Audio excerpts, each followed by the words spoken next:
Hola a todos y a todas, bienvenidos a un nuevo capítulo de Tertuliando Experiencias Sopitas. Mi nombre es Gabriela Vázquez Molano y soy la conductora de este magnífico programa. Hoy tenemos un invitado especial y espectacular que por medio de sus experiencias ha aportado significativamente a la cultura del país. Él es Milton Abdala Fajardo. Bienvenido, profe, y muchas gracias por aceptar esta invitación. Buenos días, gracias a ti, Gabriela, y a todos tu equipo y a toda la gente que te acompaña en Garzón. Muchas gracias y por supuesto les voy a contar un poco de lo que es el profe Milton para contextualizarlos y poder avanzar en la entrevista. Bueno, Milton es licenciado en Educación Artística con énfasis en artes escénicas, es docente y director teatral, productor escénico, narrador oral y gestor cultural, con conocimientos en diseño de políticas públicas en materia cultural, gestión, promoción y formulación de proyectos culturales y experiencias en procesos pedagógicos alternativos para educación no formal con población diversa. Esto es un poco de lo que es realmente el profe Milton. Y además, pues también ha sido fundador de procesos culturales que pues personalmente presencié un proceso al estar unos meses en Soacha cuando fui a un taller de danza urbana. El profe tenía un hostal para artistas, se llamaba Casa TS Producciones y pues viví un poco de lo que él ha hecho por los jóvenes de Soacha. Entonces va a ser increíble esta entrevista porque vamos a aprender un montón. Profe, ¿de dónde eres? Cuéntanos un poco de ti.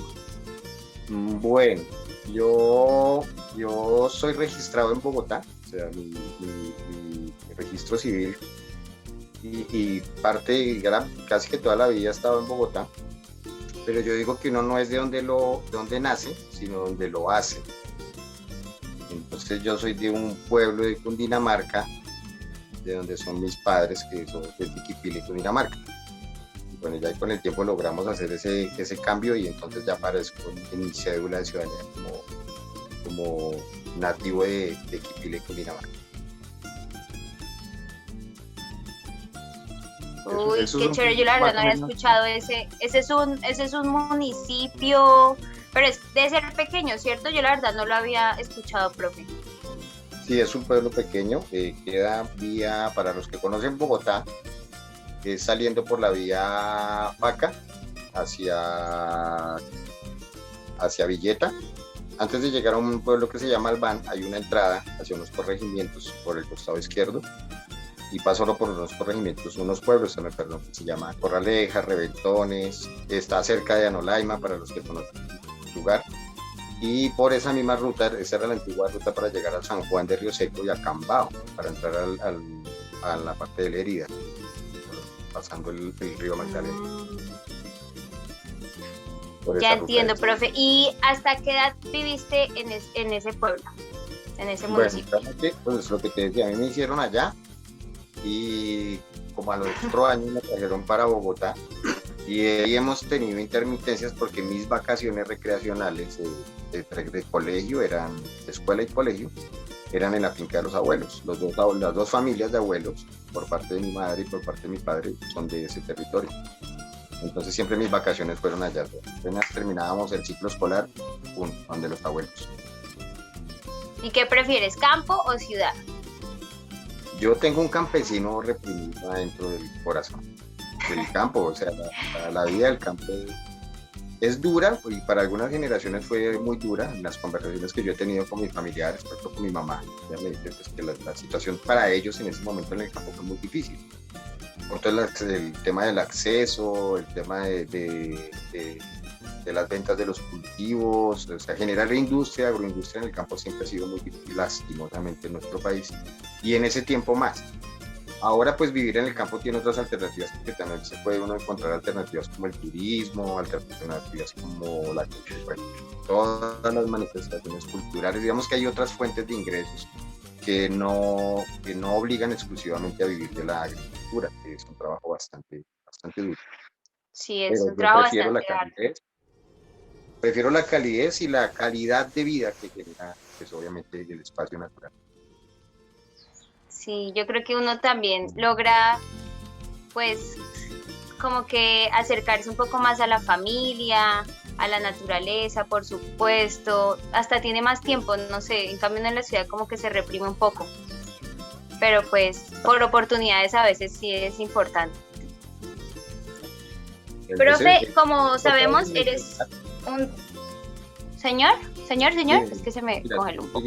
Sigue y la vamos completando. Bueno, profe, ¿qué te motivó y por qué trabajas por la cultura del país? Bueno, a la edad de los 19 años, yo tomé la decisión, bueno, terminé mi bachiller y no sé si solamente me pasó a mí, pero fue algo que yo sentí mucho. Y es que cuando yo terminé, yo no sabía qué hacer. No sabía claramente qué hacer. Creo que es un gran reto para un joven de 19 años, 18 años, ya saber tener claro. Mis respetos para los que lo han logrado. A mí personalmente no me sucedió. Y entonces probé irme para el ejército y no me llevaron, me presenté 2 veces, afortunadamente no fui aceptado. Y yo trabajaba desde muy chico en varias cosas. Yo trabajé en diversas áreas, en algo que se llama, se me va el nombre, pero es la costura que le hacen a los zapatos cuando los cosen, guarnición de zapatería, haciendo hornos, zapatos desde muy chico, como desde que estaba en quinto de primaria, lavando carros los fines de semana en una bomba de gasolina, en algunas cosas, actividades de construcción, bueno, en diferentes cosas como para el rebusque. Y cuando cumplí 19 años, 18 años, terminando los 18 años, decidí irme a vivir con una persona. Entonces, en esos 2 años, entré en profunda reflexión y yo escribía. Para ese entonces había muerto mi hermano mayor. Murió lastimosamente en un encuentro de microfútbol en una de las localidades de Bogotá. Hubo un enfrentamiento con el equipo local y entonces eso terminó en una balacera y él perdió la vida en ese evento. Y para ese entonces yo ya me venía vinculando mucho al tema de la literatura, a leer bastante y a escribir bastante. Y ese, digamos, como que fue la fuente mía, digamos, de desahogo de muchas cosas y de empezar a interpretar el mundo, ¿sí? Desde otras voces. Y bueno, con la relación que tuve, pues la cosa también me dio la posibilidad de reconocerme. No soy muy bueno para la convivencia. Tuve la posibilidad de estar ahí como 2 años en esa relación, pero no me fue muy bien. Por lo que te digo, yo soy muy malo para la convivencia. Me sentía como preso. Entonces decidí romper esa relación y empecé a viajar por Colombia. Los primeros viajes que tuve la posibilidad por trabajos alternos fue Villavicencio. Estuve en Villavicencio una temporada de 2 meses. Allá tuve la oportunidad, por curiosidad y por casualidad, de narrar mi primera historia, de contar mi primer cuento en el Parque de la Hacha de Villavicencio. Esto fue en el año 97. Y con ese cuento empezamos a andar con otro compañero que era un vendedor de camisetas ambulante, un paisa. Al hombre le pareció que yo hacía muy bien el ejercicio y que pues él vio ahí la posibilidad de ayudar a comercializar sus productos. Y nos fuimos de correría por los llanos, 7 meses, duramos aproximadamente, ya 2 meses en Villavicencio, en total fueron 9. Y eso me enseñó muchas cosas, porque tuve la posibilidad de compartir con el campesino, el arriero llanero, los indígenas de Puerto Gaitán, los sicuanes, bueno, muchas historias y muchas cosas. En el viaje, pues digamos, el afectado fue mi amigo que me invitó a recorrer, porque yo solamente me sabía un cuento. Me lo había aprendido de un capítulo que había visto en Señal Colombia, de una entrevista a un maestro que yo respeto y admiro mucho, y por ese personaje di como el primer salto de decir, oiga, yo también puedo contar historia.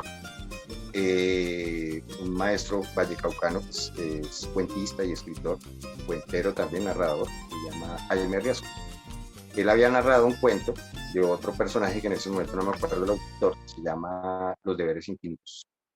Y con ese cuento íbamos de pueblo en pueblo y vendiendo camisetas, y así nos recorrimos y empezamos a alimentar. En ese proceso, ya cuando volví a Bogotá, dije, no voy a trabajar más. En esta misma lógica de lo que le enseñan a uno, que es el trabajo, que es pelarse el hombro, que es todo este tipo de cosas, que incluso va en contravía de lo que uno quiere hacer. y lo que te decía, no sabía, no tenía claramente, pero digamos este viaje me empezó como a despejar varias cosas, y entonces me fui por el lado del teatro, me fui por el lado de la narración oral, por la escritura, y empecé como a explorar desde el año 97. Wow, qué chévere. Y yo creo que sí es cierto que a muchos jóvenes, a mí me pasa, pues en este momento yo estoy viviendo eso de no saber qué, pero tengo muy claro que el arte es bastante interesante y creo que hace como de transporte para que muchas personas pues también como que le encuentren sentido a situaciones que les ocurren o circunstancias también que viven. Y pues háblanos un poco del viaje que tuviste, profe. Yo sé que viajaste, o bueno, recorriste parte del continente americano. Cuéntanos una experiencia significativa que sea inolvidable y que pues recuerdes con, no sé, con muchísimo amor o con un sentimiento bastante significativo. Bueno, hubo una experiencia en el año 2000, bueno, dos experiencias, ¿no? Yo tuve la posibilidad de hacer parte de los diálogos, de las mesas de negociación que hubo en el gobierno del señor Andrés Pastrana, el administrador público que habíamos contratado en esa época. Y estaban en estos diálogos con la FARC. Entonces hubo una mesa de negociación que fue como más o menos como 2.500 o 2.700 artistas populares de Colombia en Los Pozos. Esa experiencia fue muy significativa, pues porque fue ver que no estábamos, que el mundo del arte en Colombia no es solamente el barrio, ¿sí?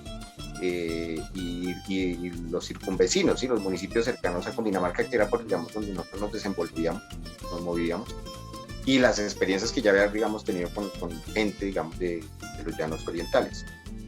Pero ya ver, digamos, esas dinámicas de construcción conceptual, de la práctica cotidiana, del folclore, de todo ese tema de la tradición, todas estas manifestaciones en conjunto, ¿sí? En un sincretismo impresionante alrededor de una propuesta que creo que se sigue soñando todavía en Colombia, que es la paz. Entonces, ver y poderse uno relacionar con 2.700, 2.500 personas que están buscando ese horizonte a partir del arte, es una cosa muy interesante. Y decía, bueno, y si están todos estos artistas en el campo nacional, los que fueron, porque yo supongo que muchos no asistieron, ¿dónde están realmente los reconocimientos de todas estas personas que están trabajando a diario en los territorios y que lastimosamente la gente cree que son solamente los que ponen en las pantallas o ponían en las pantallas de la televisión en aquel momento, con unos reconocimientos a partir del jazz y la farándula y todo esto, y cuando se están tejiendo cosas muy interesantes en el territorio nacional, desde el quehacer del arte, en todas sus manifestaciones. Esa fue una experiencia muy hermosa. Y otra que tuve con una conexión natural muy fuerte, tuve la oportunidad de ser parte de un equipo de trabajo para la para la Secretaría de Educación de Guainía. Me invitaron unos compañeros de una corporación que se llama Mascarada, trabajan en Bogotá. Y fue acercarnos a esas otras visiones de lo regional, la cosmovisión indígena de los Huinaves, de los Piratapuyos, y una comunidad indígena con la que tuvimos una cercanía muy fuerte, que son los Curripatos. Con ellos fuimos a conocer la región de Guainía, fuimos a conocer cerca de Puerto Inuriá, estuvimos en los cerros de Mavicure. Visitar los cerros de Mavicure para mí fue como haber vuelto a nacer, una cosa así. Es una cosa espectacular, es como cuando uno se enamora a la primera vez. Llegar a ese lugar y ver esas rocas tan inmensas en la ribera del río India es una cosa de tener que vivir. Eso es una purga emocional, es una purga espiritual. Esas 12 aquí en Colombia. No, qué chévere, profe. Y esos que fueron acá en Colombia, y es muy importante, yo creo que para todos los artistas tener una conciencia política también de lo que sucede, no solo acá, sino pues a nivel regional y también a nivel internacional. Cuéntanos otra experiencia significativa, pero en otro país, porque estuviste por varios países recorriendo. Bueno, en otro país, bueno, también, bueno, esas son difíciles, ¿no? Porque cada lugar tiene sus sus especialidades, magia. sus particularidades y su magia, sí, tiene sus cosas muy especiales. Pero podría nombrar la primera vez, que como todo en la vida, la primera vez puede ser buena o mala. Y La primera vez es especial, es especial. Ah. La primera vez tiene la mayor afectación, ya porque sea buena o porque sea negativa, pero esa nunca se olvida. La primera vez que yo salí del país fue para Venezuela. Estuve en Caracas y fui por consecuencia de ese tema de la gestión de ir buscando lugares, de ir buscando otros aliados, otras formas, de enriquecer nuevos lenguajes o complementar más bien esos lenguajes. A mí me salió una posibilidad laboral en Caracas y me fui, pero a hacer otra cosa. Nos fuimos con un rapero bogotano que hoy ya está en España, le mandé un saludo a Alejandro en Madrid. Nos fuimos, y eso fue en el 2007, si no estoy mal, a hacer ese trabajo, porque no tiene nada que ver con lo que estábamos buscando, pero pues que en la práctica de los años anteriores sí lo hacíamos. Yo trabajo en construcción, teníamos que hacer varias cosas allá, unas remodelaciones. Pero por el ladito fuimos buscando. Entonces allá nos conocimos con una narradora, cantadora venezolana que es una hermosura, se llama Yoya. Un abrazo para ella, Yoya Toro. Con ella tuvimos la posibilidad de compartir escenario en una de las casas de la cultura allá en Caracas, en Baruta. Tuvimos acercamientos con la gente, digamos, que estaba manejando todo ese tema de la transformación de los medios en Venezuela en ese momento. Era buscar el espacio de los medios alternativos, los de Telesur con una Ávila TV. Tuvimos la posibilidad de ver esos personajes que para nosotros eran nuevos en la escena, desconocidos para nosotros en aquel momento en el premio del rap. ¿Sí? Estaba Gabilonia, salió pegándose allá sus primeros, estaba haciendo todo su concurso. Conocimos un grupo llanero también, un grupo de rap que me hacía fusión con joropo, se llaman Dame Pa' Matarla. Eran una banda impresionante, instrumental de rap, pero muy, muy hermoso. Esa experiencia fue porque es como empezar a abrir los ojos, ¿no? Así, oiga, hay más cosas y hay otras cosas, claro, y empiezan a enfrentarse con cosas muy importantes como la gastronomía, las costumbres. Entonces como que dice uno, oiga, esto es muy diferente en mi casa, ¿sí? Y empiezan los primeros choques a decir, pues que aquí no lo saludan a uno como saludamos los colombianos. Entonces empieza uno a entender cosas que son asuntos culturales, que las manifestaciones culturales son propias de cada comunidad y de cada territorio, que no tiene sentido que todos seamos iguales, pues porque por eso el bosque nos da la primera regla de la sabiduría, es que ningún árbol del bosque se parece a otro aunque sea de la misma especie, tienen diferencias. Entonces no podemos pretender que culturalmente, ni académicamente, ni profesionalmente todos estemos alineados. Debemos aprender a vivir con esos balances, porque digamos que esa es la gracia de lo sociológico en el ser humano, ¿sí? Y de la vida en sí, realmente, esas diferencias. Tenemos que aprender a vivir con esas diferencias. No podemos pretender que porque yo hago el arroz con cebolla, todo el mundo lo debe hacer. Seguramente a alguien le gusta, perdón, a alguna persona le gusta el arroz con ajo, o le gusta sin ningún aderezo. Entonces tenemos una tendencia de estar cuestionando.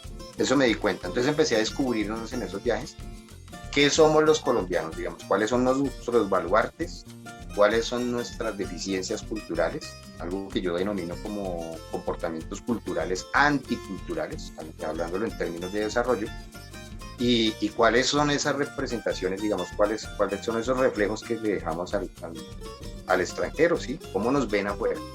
Esa fue la primera puerta que se abrió para de ahí en adelante ya tener, digamos, como una conjetura más asertiva, como más elaborada en cuanto a los viajes que iban a venir posteriormente. Entonces esa fue impresionante. Entonces un saludo para los hermanos de Venezuela con los que tuvimos la posibilidad de compartir allá, con Juan, con Rafael, que hoy en día pues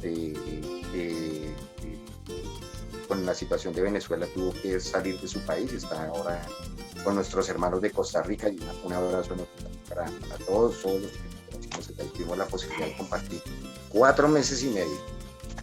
Uy, qué chévere, profe. La verdad es que sí es cierto que cuando vivimos en una burbuja pensamos que todos deben ser como, como que estamos muy arraigados a la idea de los estereotipos, de que debemos seguir a un personaje y ser tal cual es esa persona, pero al salir de esta burbuja y más salir del país, porque dentro de Colombia también en cada departamento por lo menos tenemos una cultura totalmente diferente. Y al salir ya del país como tal, uno se da cuenta también como que empieza a hacer esa introspección y no solo de uno mismo, sino también de todo el país y de todos pues de todo el colectivo del cual hacemos parte. Profe, hemos hablado por los laditos, o no hemos hablado, pero sí nos has mencionado por los laditos algo de política. La política y el arte, ¿cuál es la relación de estos dos y qué debemos entender nosotros los jóvenes y actualmente en lo que vivimos, en lo que vive Colombia, los jóvenes artistas, qué debemos entender acerca de la política y el arte? Bueno, yo creo que hay una cosa que está implícita en el arte y es que el arte es político. O sea, las determinaciones dentro del conjunto de la sociedad, las decisiones son políticas. El de decir, por ejemplo, yo no hago un ejercicio proselitista, que es diferente a hacer un ejercicio de proselitismo, es diferente a hacer una campaña electoral.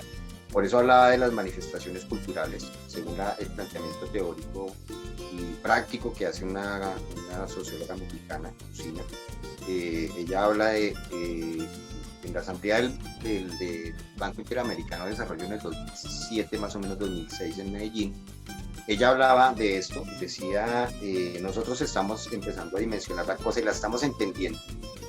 Que la cultura no es una herramienta, que la cultura no es un método, no es un modelo, no es etcétera para el desarrollo, sino que es el desarrollo en sí mismo. Es decir, que la canasta que tiene todo ese compendio, ¿sí? Incluso lo político está dentro de la canasta de la cultura, ¿sí? Porque no es lo mismo el comportamiento de un político, ¿sí? En Colombia que el comportamiento de un político en Italia. Digamos que obedecen, digamos, transversalmente a una serie de ejes, digamos, homogéneos por conducto, digamos, semántico y gramático de la política. Es decir, eso tiene un significado. La política se creó para generar herramientas, ¿sí? Y que obedezcan políticas, leyes que obedezcan a resolver las necesidades colectivas. Eso es la política, ¿sí? Ya cuando eso pasa a otras esferas del negocio y otras cosas, pues ya eso tiene otros tintes, ¿sí? Eso es lo que podríamos denominar como la corrupción, es decir, porque se rompe en sí la esencia plena de lo que es el ejercicio político. Y el arte tiene mucho de eso. El arte, cuando tú haces un performance, está haciendo una acción social y la acción social está dentro de lo político, ¿sí? Cuando tú haces un planteamiento, digamos, de una puesta en escena donde estás cuestionando algo del sistema, estás haciendo una postura política. No estás haciendo un ejercicio proselitista, no estás haciendo una campaña electoral, pero sí estás tomando una postura. Incluso decir yo soy apolítico es una posición política. Ahora, ¿qué pasa? Tú me preguntas que por qué es importante. Es importante no solamente para los jóvenes artistas, ¿sí? Para los viejos artistas, es importante para todo el conjunto de la sociedad tener claras cosas fundamentales dentro del ejercicio de lo político, ¿sí?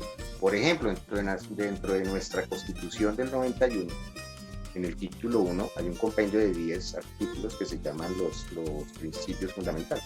Título 1 tiene 10 artículos que son los principios fundamentales. Eso es algo así como para llevarlo a lo analógico, como que es la estructura, ¿sí? Es la cimentación y la estructura de un edificio, ¿sí? Ya los demás artículos le van poniendo el resto, ¿no? Que las ventanas, que los vidrios, que el techo, etcétera, que el decorado, que yo lo quiero de este color, que lo quiero el otro, que porque esta región de allá es más alegre, entonces la vamos a pintar de colores caribeños, que esta de acá abajo es un poquito más frío el clima, entonces nos vamos a poner una ruana. Esas cosas empiezan a ser complementarias, ¿sí? Porque son las necesidades.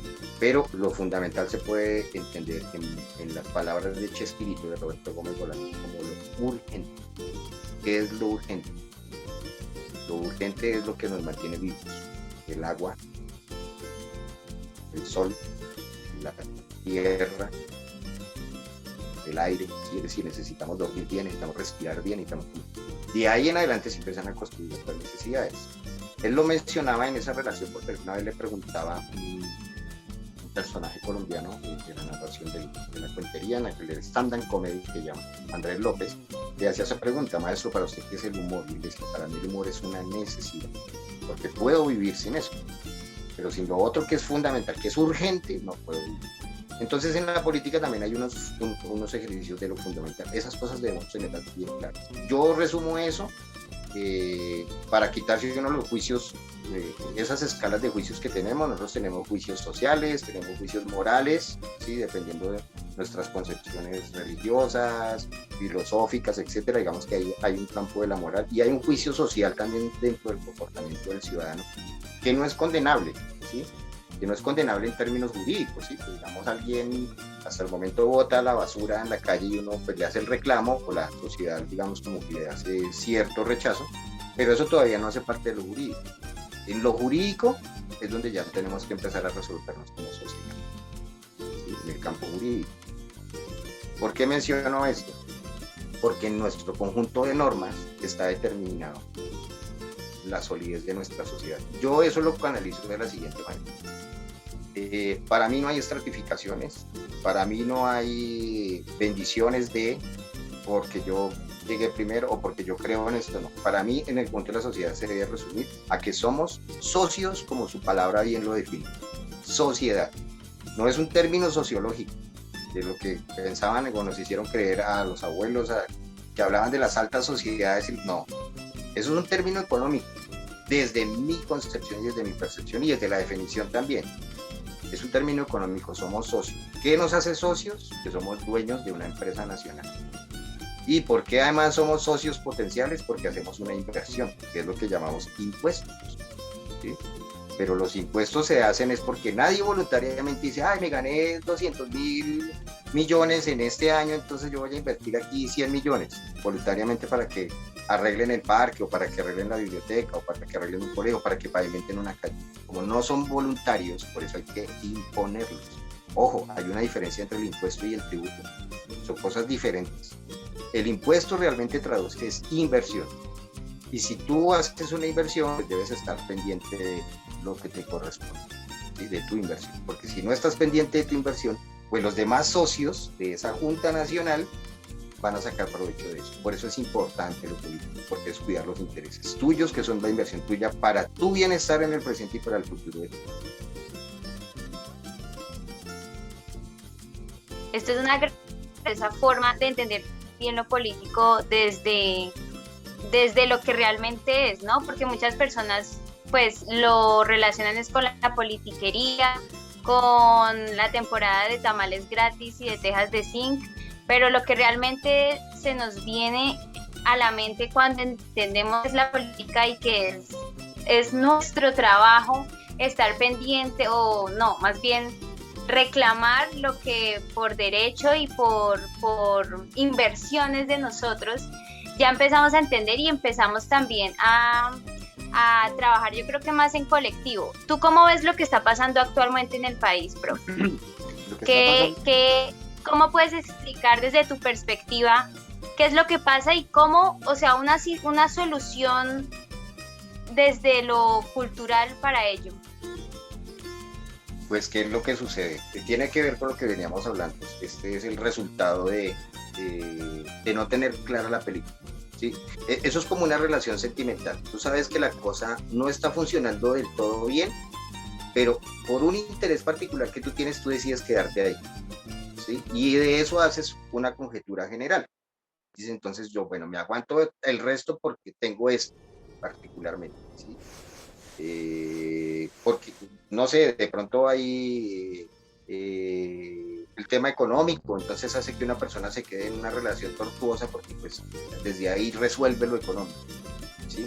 Pero no tiene claramente, digamos, ese panorama, digamos, bien sujeto, bien entendido, es decir, es que es mi tranquilidad, eso que es más importante, mi tranquilidad, incluso la tranquilidad del otro, porque puede de plano también que yo le esté generando una intranquilidad, porque no tenemos clara la película, es decir, no tenemos claro lo fundamental.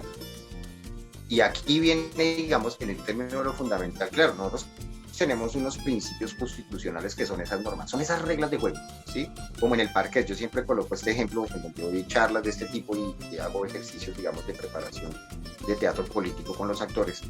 Digo, ¿saben jugar parqués? Un parqués que es, digamos, se volvió, digamos, uno de los juegos representativos en nuestro país.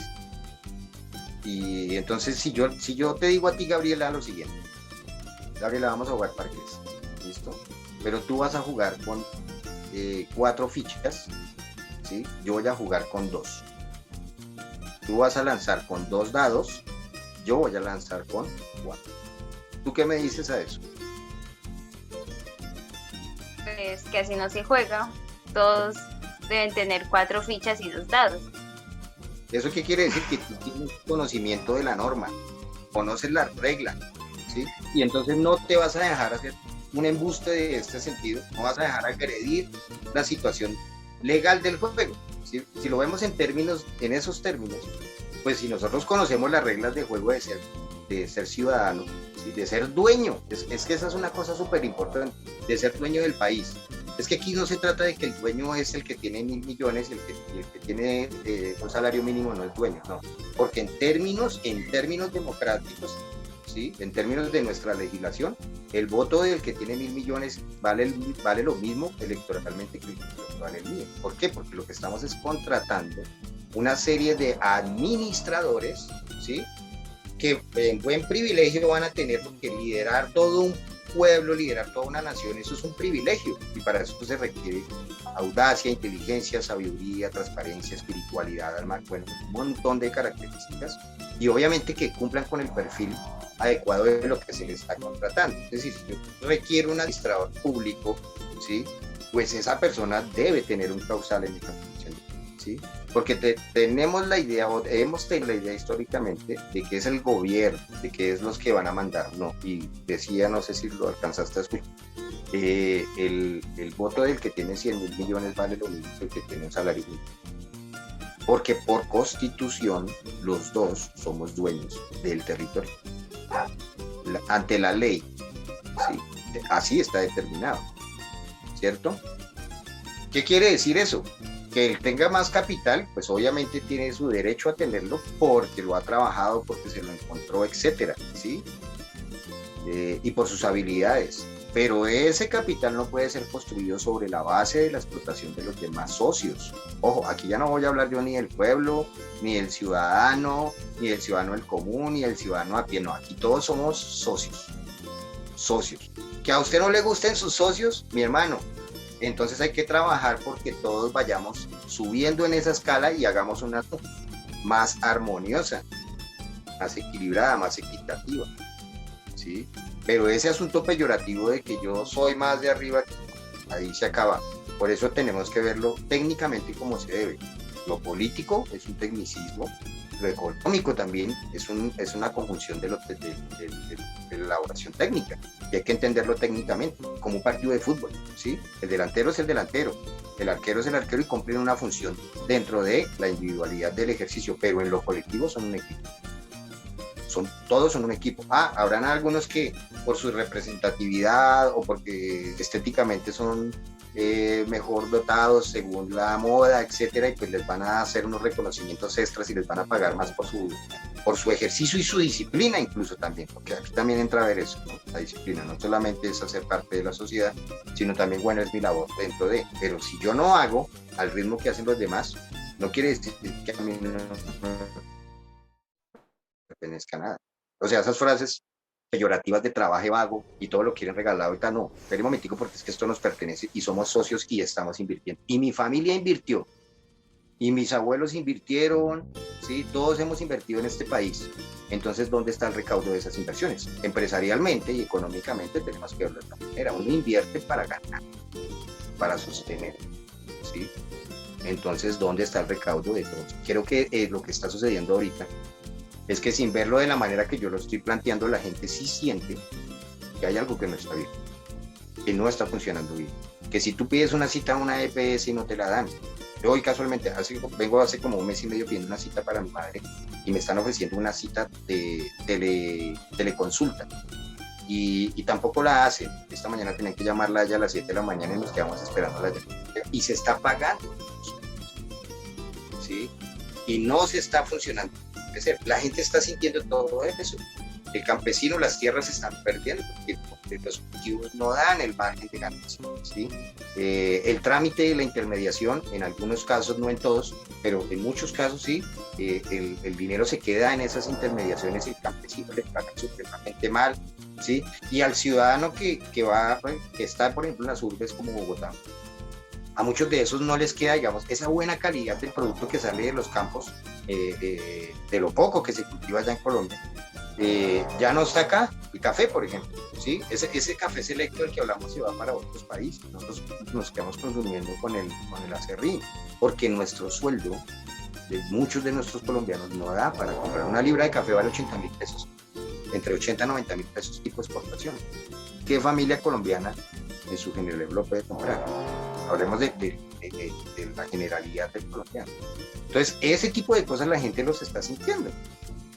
¿Sí? Y creo que es el recaudo de unos malestares que se han dejado construir por temores, por desconocimientos, por intereses particulares, por muchas cosas dentro de nuestras manifestaciones culturales. Y hoy los jóvenes, en su gran mayoría, dijeron, esperen, ¿sí? Yo no tengo el conocimiento pleno tal vez, no tengo la experiencia que tienen mis abuelos ni mis padres, pero mi sentido común sí me dice que algo no está funcionando. Y estamos en esa búsqueda. Pero algunos sí, claro, que han pasado, algunos por las universidades, ¿sí? Por experiencias, digamos, de otras prácticas también que le permiten leer el país, que les permite, el Internet, por ejemplo, permite leer el país. El asocio con otras organizaciones de otros países, ¿sí? Hablo de organizaciones ¿no? de artistas, de médicos, de matemáticos, de ajedrecistas, de todo, donde yo tengo unos vínculos de la práctica y estoy explorando otro tipo de conocimientos y me voy dando cuenta que algo no está funcionando. Y eso es lo que está sucediendo. Eso es como una purga, ¿sí?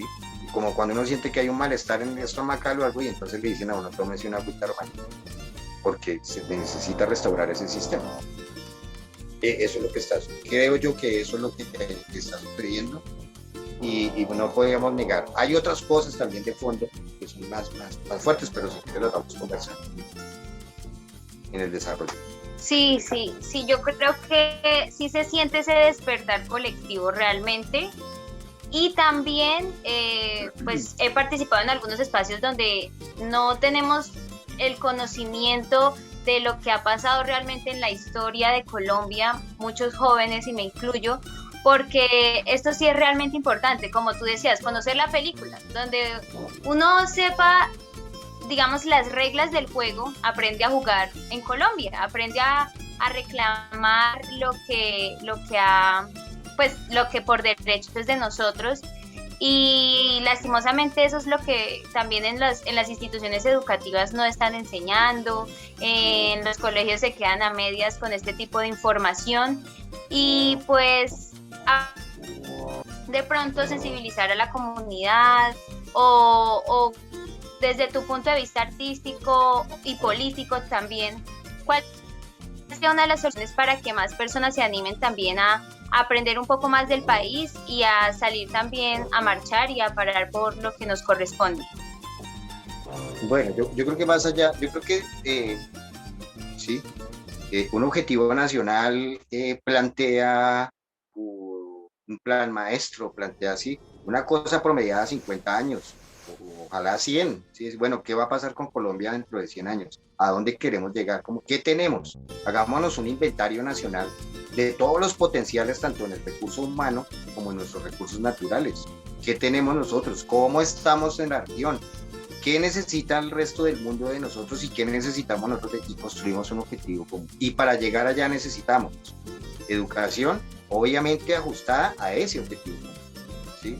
Pero porque nosotros tenemos un puro desorden también interno de todas nuestras líneas políticas, nuestra política económica. Entonces, la ley del emprendedor, ¿sí? El emprendedor que pueda, sálvese y saque su negocio adelante como pueda, solo, desde la individualidad, ¿sí?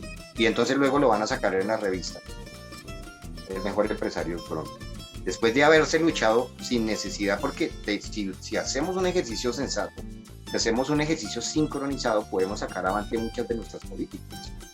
Mira, de educación, ¿no? Entonces yo tengo un colegio que es psicopedagógico, bilingüe colombo-japonés, y el otro es colombo-alemán, y el otro es inglés, y el otro es británico, español, así. Y entonces, claro, está bien tener esas ofertas, pero cuando no tenemos un objetivo nacional que nos permita llegar hacia allá, ¿sí? Es decir, vamos a llegar allá como nación, como empresa nacional, ¿sí? Claro, podemos verlo también en términos, digamos, como lo vemos los artistas, un poco más amoroso, más sensible, ¿sí?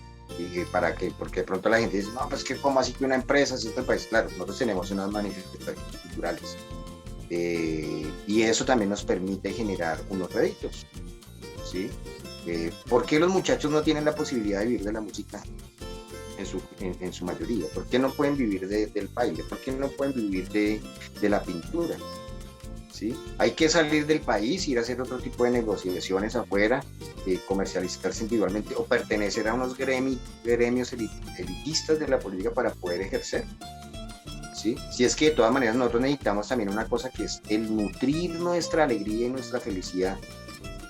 ¿A qué joven no le gusta deportes, patinaje, natación y ser representativo? ¿A qué joven de Colombia no le gusta, si su espíritu se lo permite, ¿sí? y su don de la vida se lo da, empuñar una guitarra, tocar una quena, tocar un charango, un cuatro, hacer una coreografía tradicional o hacer una coreografía contemporánea desde la danza, ¿sí? Plantearse un momento feliz desde el teatro? ¿Por qué no? Todo lo tenemos que convertir en réditos económicos.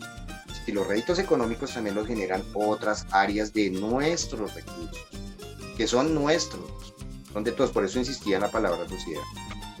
¿Qué consejo, digamos, se puede dar de eso? Yo creo que los jóvenes, por ejemplo, hoy en día están muy sintonizados con esa idea, y hay que alimentar la regla. Hay que conocer las reglas del parque constitucional. Tenemos que empezarlas a ver, a determinar, a analizarlas, ¿sí? ¿Qué es un Estado? ¿Qué es social? ¿Qué es de derecho? Es decir, ¿qué es un Estado social de derecho? El título 1 mismo es que en el solo primero, si lo analizamos conscientemente, estamos corchados como nación, porque habla de que todas las organizaciones, ¿sí? Desde el Estado central y todas las divisiones, ¿sí? Partiendo de que somos un Estado social de derecho, propenden por procurar la dignidad del ciudadano colombiano. Y yo me pregunto y les pregunto a los que me escuchan, todos los ciudadanos en Colombia viven dignamente. Y entonces partamos también por definir qué es dignidad. ¿Sí? Dignidad es tener una chequera todo el tiempo activa, ¿sí? O que nuestros muchachos puedan salir a un parque tranquilamente a jugar y a divertirse, y puedan caminar por una calle tranquila, puedan ingresar en términos generales todos a la universidad, porque es muy diferente ingresar a la universidad y decir, no me gustó y me voy. No puedo, eso no es lo que me corresponde, ¿sí? Y otra cosa es quedarse uno con la frustración de decir, yo nunca pude ir a la universidad. ¿Qué estamos generando? Estamos generando una zozobra, una angustia, unos réditos de tristeza dentro de nuestra nación. El arte, por ejemplo, en general permite ese tipo de cosas. Cuando un chico va a una clase de teatro o a una clase de música, dice, no, miércoles, pues la guitarra me gusta y todo, porque los videos de los 80, del hard rock y todo esto, pues como que me dio una imagen de felicidad y de adrenalina y tal, pero pues realmente yo no soy tan disciplinado y no tengo esa motricidad para aplicar la guitarra, pero podría ser un DJ, ¿sí?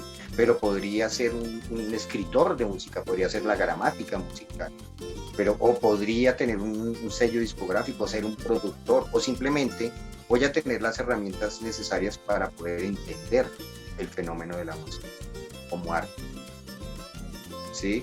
Y de compartir en esos escenarios también tengo la posibilidad de escuchar al otro, ¿sí? Es que hay unos impactos sociales muy interesantes. Entonces no debemos negarnos esas posibilidades, esas cosas de nutrir las manifestaciones culturales, obviamente que propendan pues, por el beneficio colectivo, deben tener en cuenta. No pueden ser satanizadas como el vago, como el de qué va a vivir usted. Sí, pues suena, digamos, un poco fuerte lo que voy a decir, pero si una familia le dice a un joven, voy a hablar de mi caso personal, en mi familia, entre los dos bandos, entre los de mi papá y los de mi mamá, el único que se dedicó a hacer arte fui yo. ¿sí? Eso es en La Mancha, ¿sí?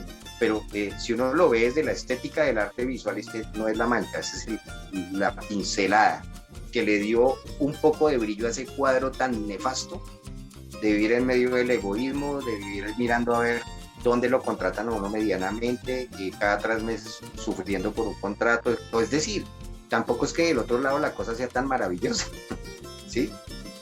¿Sí?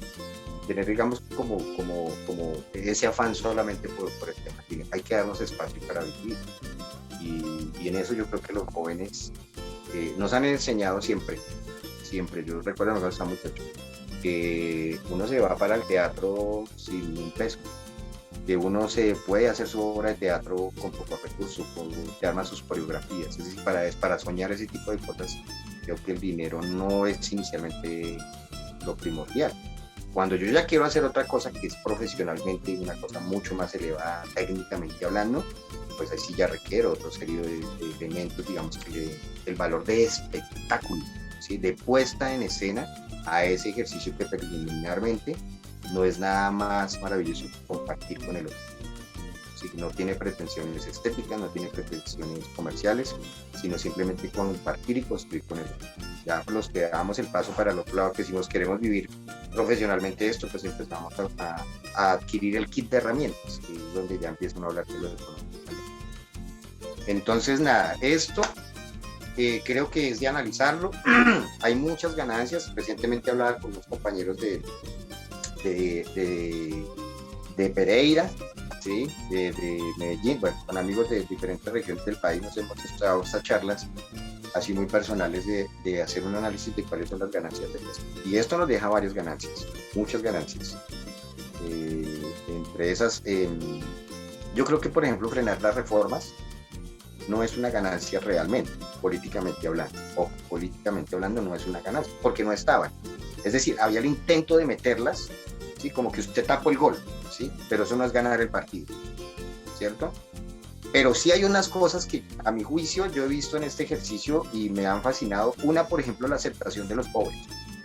O sea, históricamente desde el discurso han logrado que muchas de nuestras generaciones se avergüencen. Entonces nos decíamos indios patirrajados, que el guerrillero, que el ladrón, que el vago, que el mago, todo ese tipo de palabras peyorativas que se montan en los discursos para agredir emocionalmente al otro, para minimizar al otro. Y entre esos también la comedia, el chiste, por ejemplo. ¿Sí? El chiste no es tan chiste. El chiste puede descalificar a todo un gremio, puede descalificar a una persona. Puede incluso propiciar que a esa persona lo maten, lo aniquilen socialmente. Eso también merece un análisis bien fuerte, el conducto y el manejo de la palabra. Y creo que nuestros indígenas, por ejemplo, en eso sí la tienen muy clara y tienen un respeto muy profundo desde el discurso y desde el diálogo. Son muy prudentes, tenemos que ponerle mucha atención a esa forma de dialogar, a esa forma de acariciar con la palabra, pues, que es en conjunto todas nuestras comunidades indígenas.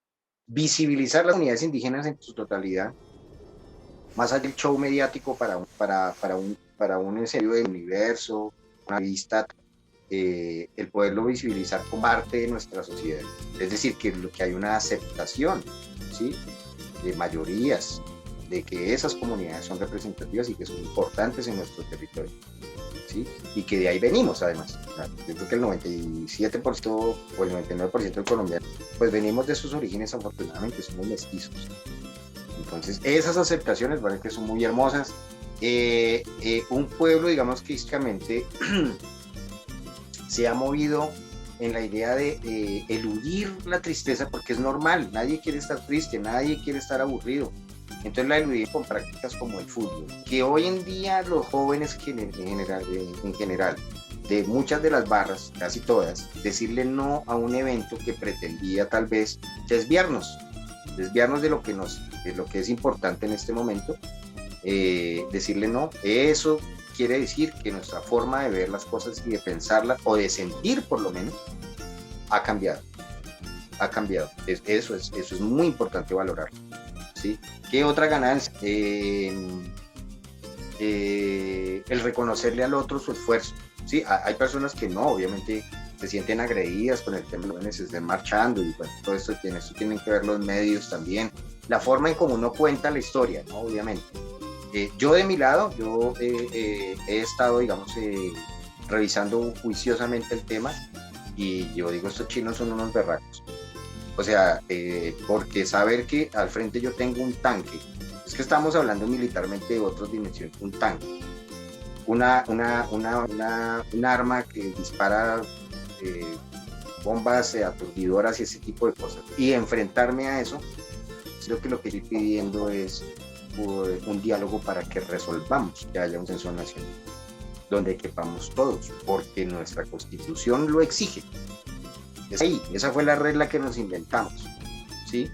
Entonces, ¿qué es lo que estamos atacando realmente? Eso también me parece muy interesante, que los jóvenes demuestren esa fortaleza.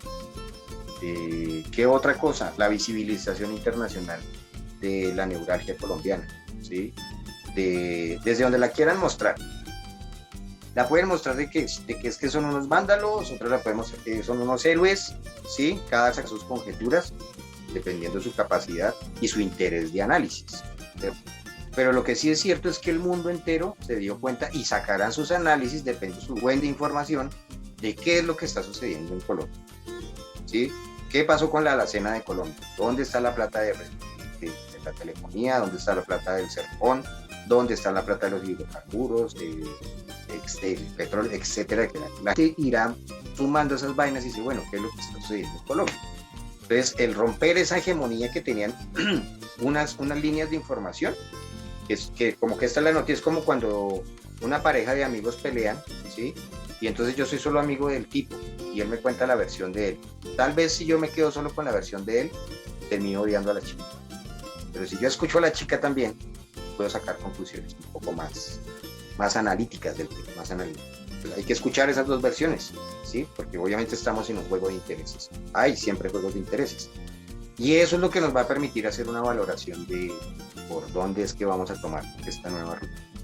Porque en este momento se está reclamando que se haga una nueva ruta, pero no se tiene clara, hay que construirlo. Porque esto no es un manual, esto nadie lo ha vivido en el mundo, lo estamos viviendo nosotros. Entonces, sí, esas cositas son muy interesantes de lo que creo yo que da como ganancia de este tipo de cosas. El reconocernos en nosotros mismos, pero sobre todo esa valoración de la identidad. Yo creo que ya cuando alguien dice, no me importa que usted me diga que yo soy una mea, no me importa que usted me diga que yo soy sí, soy un vándalo. Es decir, aceptarse y romper esos intentos de la aporofobia, ¿sí? Es esa fobia a los pobres, que creo que es uno de los problemas que corrompen y que nos tienen fregados como sociedad, no solamente en Colombia, sino en Latinoamérica. Yo creo que también mundial, ¿sí? Pasa mucho, la fobia por los pobres. Entonces, que el pobre se acepte como un potencial, me parece que es un camino muy, muy, muy, es un paso muy bien dado, un buen logro. Claro, y es que dar pasos en medio de tantos estigmas, de tantos estereotipos, de tantos obvios que hay en el país, porque pues no solo en el país, sino que en Latinoamérica por lo general como que se estigmatiza muchísimo a los reales fundadores de nuestras tierras, y no solo a ellos, sino a los que actualmente añoran entrar, digamos, a una universidad, las personas que no tienen como esta posibilidad, pero sí la deberían tener, que son amigos, por lo menos míos amigos y amigas que no pueden entrar a universidades porque no tienen la manera de costear sus gastos, y al también escuchar otras personas, otros espacios y comunidades donde dicen, no, pues yo no marcho, yo produzco, o es que el que trabaja no necesita saber de nada de política, o todo este tipo de comentarios que al fin y al cabo solamente estigmatizan a las personas que realmente ya van conociendo un poco más de la historia y de lo que realmente necesitamos y de lo que merecemos. Entonces, yo creo que sí, también coincido contigo con que vamos por un buen camino, podría decirse. Vamos por lo menos despertando de este sueño que tenía que Colombia hace muchos años. Es necesario como espacios de diálogo en los cuales podamos enriquecer nuestro proceso educativo. Por lo menos acá en mi municipio hay un movimiento, hay una organización de jóvenes que está haciendo pedagogía por las calles, digamos que van a la galería, hablan con los campesinos o hablan con las personas que van a comprar productos del campo o bueno. La idea de esto es como concientizar a las personas de lo que estamos viviendo, que es de vital importancia conocer cuáles son las reglas del juego y por supuesto que apoyemos a todas las comunidades que hacen parte de nuestro país, de nuestra empresa, así como lo decías tú. Porque sí es cierto que hemos vivido por mucho tiempo estigmatizando comunidades que lo que realmente quieren simplemente es vivir, es el simple hecho de vivir, yo creo. Pero bueno, profe, yo creo que con esta tertulia nos hemos dado cuenta, hemos aprendido un montón, yo aprendí un montón, yo siempre que hablo con el profe aprendo un montón, de hecho siempre tengo cuaderno y anoto, porque es de vital importancia aceptar que no nos las sabemos todas, es de vital importancia aceptar que todos los días se puede aprender y de todas las situaciones y encuentros se pueden aprender. Y también nos queda un trabajo a todas las personas que están aquí viendo y también personalmente, de ir a investigar un poco, de ir a conocer de ir a ver la película de lo que está pasando y también de a concientizarnos un poco más, a investigar, a indagar, a no comérnosla entera, como dicen coloquialmente. Y si llegamos a este punto, como el profe pues ha llegado, que tiene bastantes conocimientos y tiene una oratoria en la cual podemos entender bastante bien lo que está sucediendo en el país, sensibilizar a otras personas de lo que pasa es bastante interesante y bastante pues importante. Entonces, nada, profe, yo te agradezco un montón que hayas aceptado la invitación, que estés aquí. Bueno, Gaby, no, a ti muchas gracias también, a tu equipo de producción. Estamos haciendo un ejercicio con mi hijo en enero por el sur de Colombia y pasamos por ahí para ver el avance del río Magdalena. Ese fue un proyecto que estamos ahorita en producción, en postproducción. Estamos iniciando la postproducción de un cortometraje. Una experiencia de 25 días que tuvimos con él para ir a conocer el nacimiento y el progreso del río Magdalena. Entonces tuvimos que pasar por el Huila. Excelente, profe. Esperamos muy pronto esa producción para que todas las personas que están aquí conectadas o bueno, que ya vieron este capítulo de Tertulianos, apoyemos ese proceso en el cual el profe vivió en enero. ¿Cierto que fue en enero, profe, o fue en diciembre? En enero. Eso fue del 3 de enero.